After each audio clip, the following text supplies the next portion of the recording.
ሰላም ጤና ይስጥልኝ ውድ ኢትዮጵያውያን፣ እንኳን ለ130ኛው የአድዋ ድል በዓል በሰላም በጤና አደረሳችሁ አደረሰን።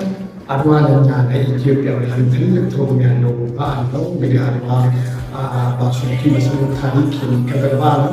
በአባቶች ላይ የጻፉት ደማቅ የታሪክ ድል ነው። እንግዲህ ለእኛ ቀላል ብለን አንገታችን ሳንደፋ መሄድ ያስቻለን ማለት ነው። አድዋ እንደቀላል ነገር አይደለም። ለመላ አፍሪካ የጥቁር ሕዝቦች የነፃነት ትንሣኤ ተደረገ።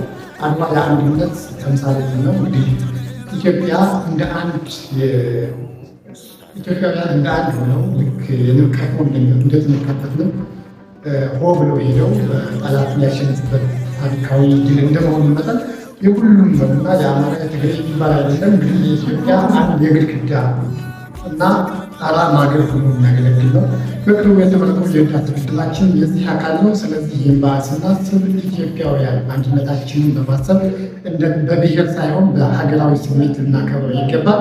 ምናልባት በመካከላችን ያለ አንዳንድ የብሔርተኝነት ስሜት ካለ እሱን የበለጠ ከውስጣችን እንድናወጣ ትልቅ ትምህርት ያለው በዓል ስለሆነ ከአድዋ ብዙ ነገር ልንማር ይገባል።